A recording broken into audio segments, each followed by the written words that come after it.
Hi everyone, this is Sergeant Saley with the Michigan Wing Lead Academy, here with another video for you.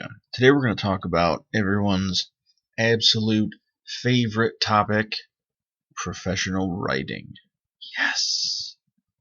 Why weren't we talking about this sooner? Everyone loves professional writing. We all find ourselves in a role as commanders, as leaders, as program directors, as planners, as followers.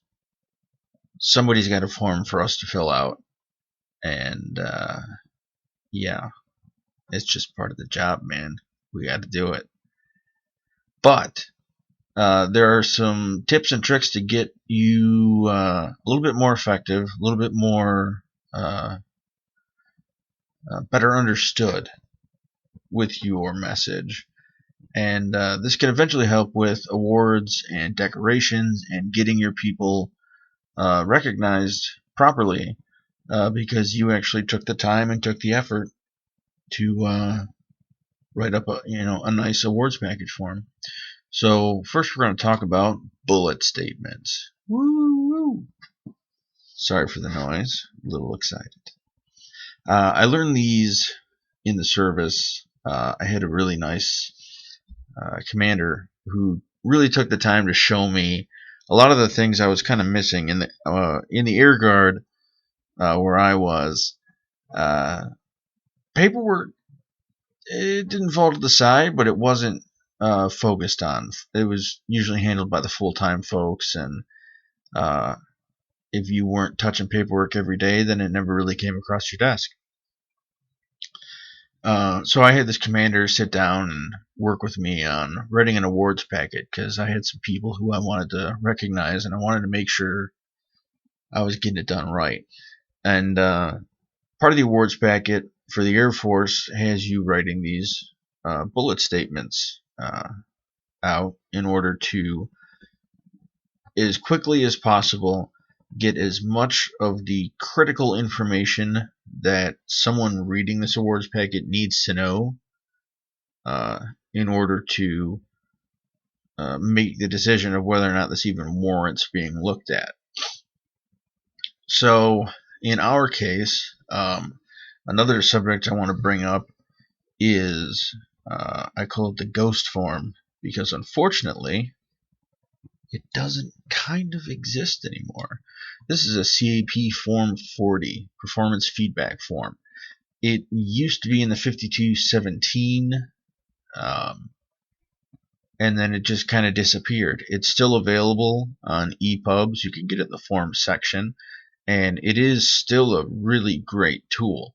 It's more intended for senior members. Cadets have their own forms, the 50 series.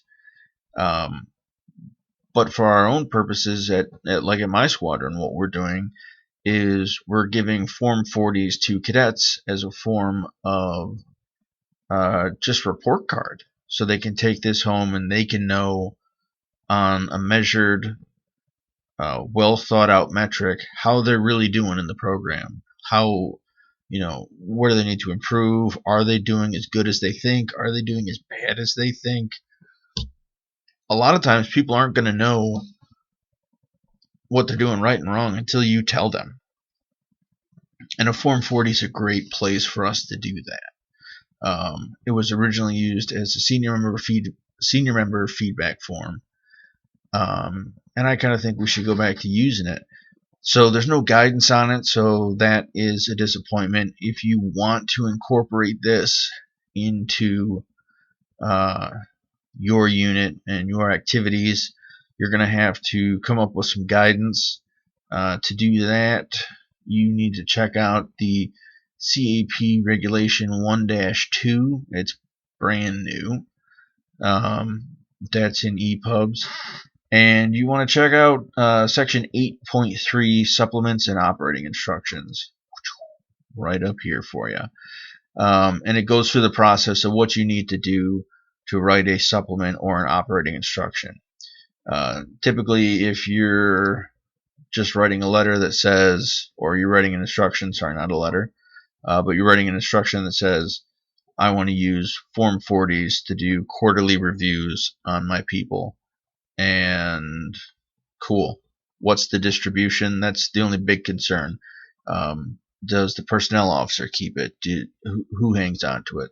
What we do with our cadets is it gets filled out between them and a supervisor, and then it goes to the cadet and it goes home with them. And that's the only copy that ever really exists. So it's just a personal form. And it's just there for feedback. It lets them know where they're at.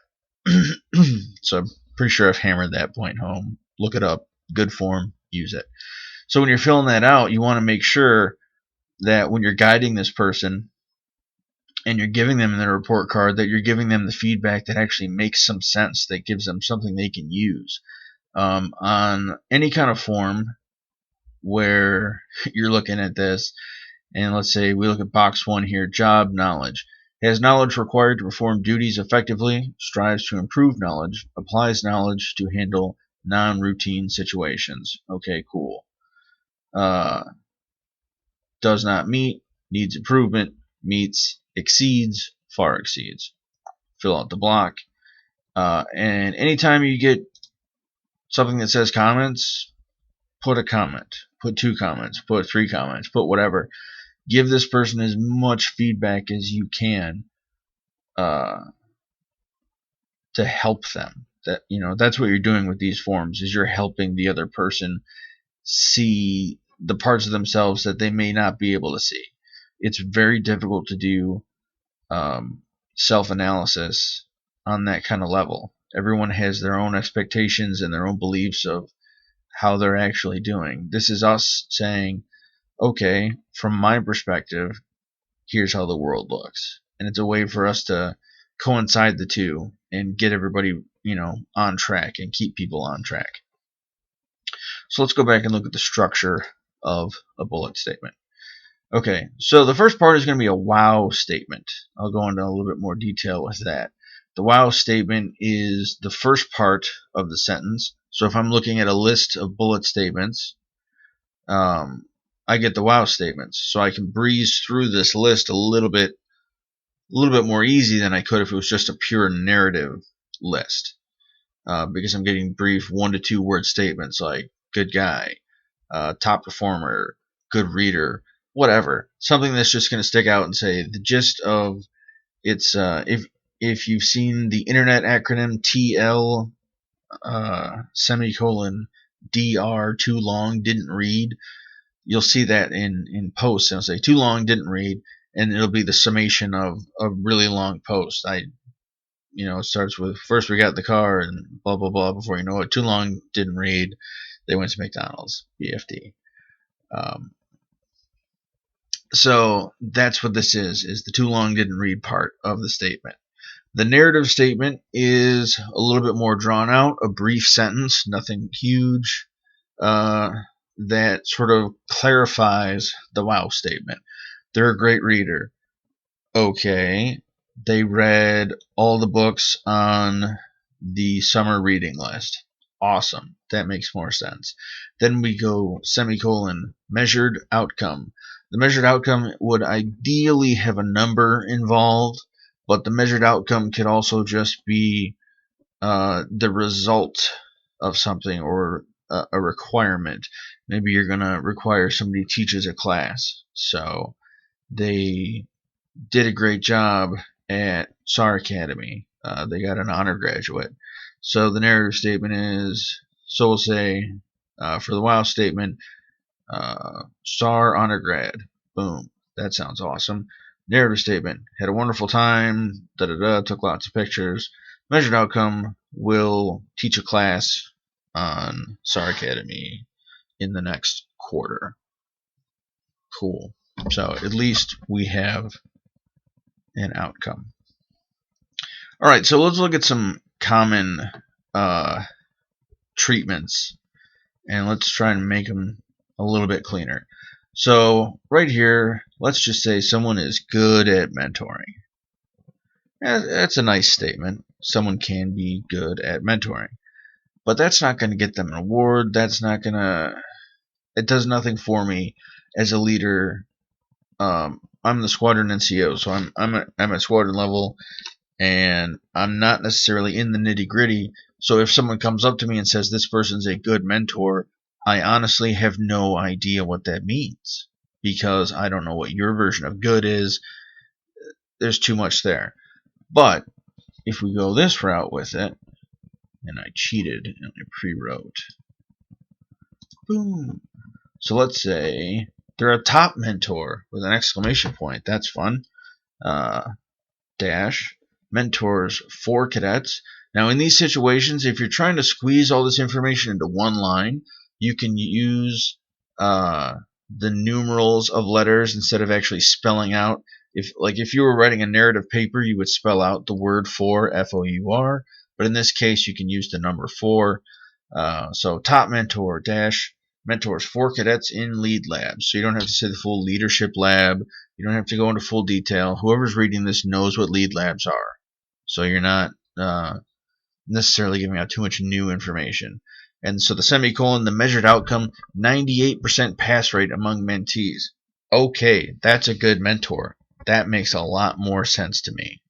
So if you're giving me a document saying that this person deserves an award and you put they're a good mentor, I don't care. And it's not because I'm being rude, it's because you just haven't given me enough information. But if you tell me that this top mentor mentors 4 cadets in the leadership labs and 98% of them are passing their tests all the time, yeah, let's give this person an award. Let's do this. Okay, here's another one. You could be, and a lot of this has to do with cadets because I work with cadets constantly, but here's an interesting one that's hard to kind of grasp. The kids like her. Yeah, that it's important. We want our senior members to be liked by the cadets. We want there to be a rapport. But we still need a measurement. We still need to. This is too soft. This really doesn't do anything, and it kind of makes somebody seem like they have less value than they really might have. So if we go back and look at the full sentence, okay, so the kids like her. Let's clean that up. Great with cadets. All right, narrative runs a very popular STEM class. Okay, and once we get to our measured outcome, 6% average boost to attendance on the STEM nights. So yeah, the cadets do like them. But you're saying it way better with this bullet statement format than just kind of sloughing them off as, the kids like her. And so these also work with negative statements, tricky statements. So we've all had the one, he's been a lieutenant for a really long time.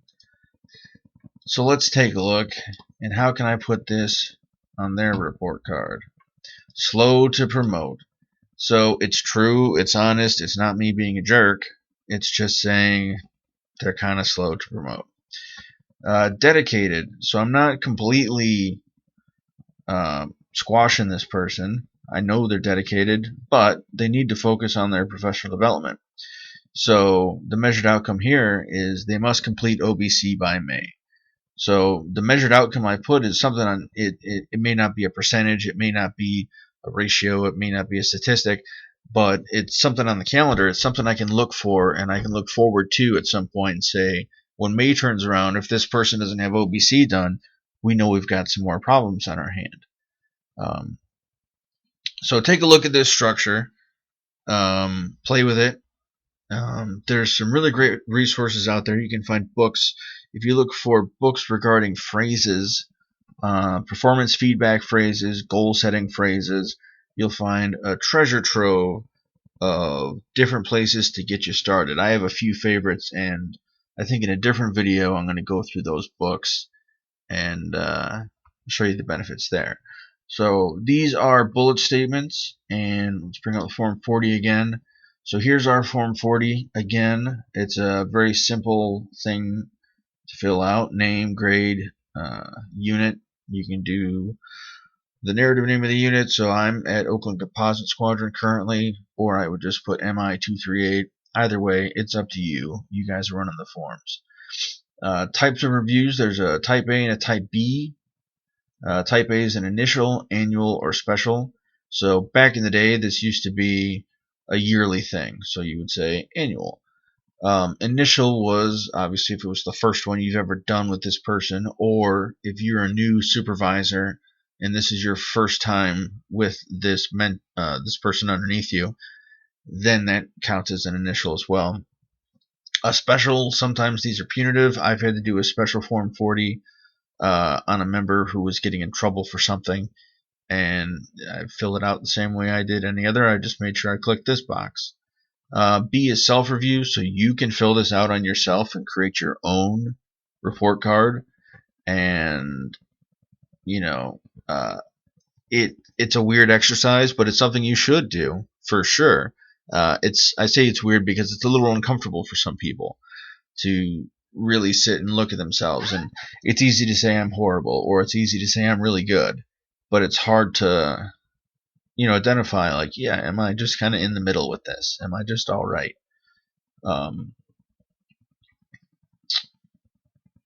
Yeah, so let's get out of the weeds on that one. And then there is the supervisor feedback option. So this is the supervisor. This is like what we have. This is the block they check for when they're giving out a report card to the cadets. They're doing this every 3 months right now. So supervisor feedback, duty title. So whatever the person who's getting reviewed, their duty title is. So if I have a cadet element leader getting reviewed by their first sergeant, well, let's not talk about cadets, shall we? They have their own stuff. Let's be senior members. Let's talk to our IT officer. That's an ever-expanding bananas job. Okay, IT officer. Well, just one. Performance feedback. All right, job knowledge. Do they know their job? Well, our IT guy, he knows his job. He's doing exactly what we need. I don't know if I'd say exceeds right now. Sorry, buddy, but meets for sure. And right now, that's what we need at the unit. So what can I say for there?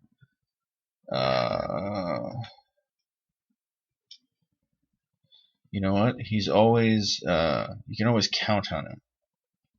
So that's something. So we'll say dependable.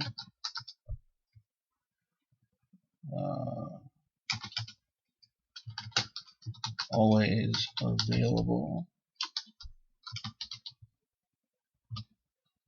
for support and questions. And whoops, semicolon.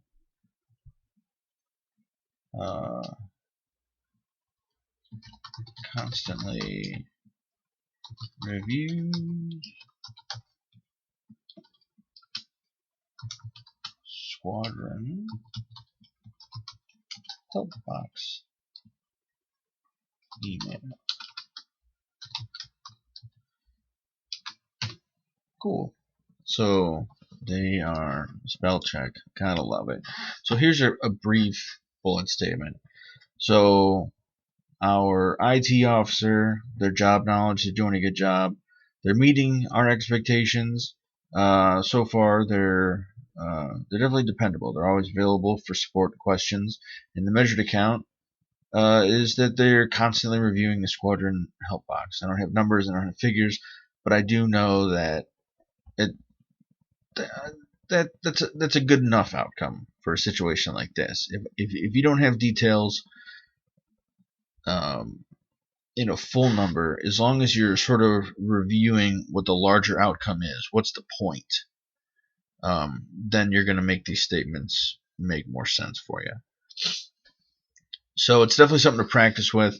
Again, if you have questions, get a hold of us at the Lead Academy, and we'd love to talk to you about it. You can find us on Facebook at facebook.com/MIWGLEAD. That's Michigan Wing Lead. All right, signing off. You guys have a great one. Bye.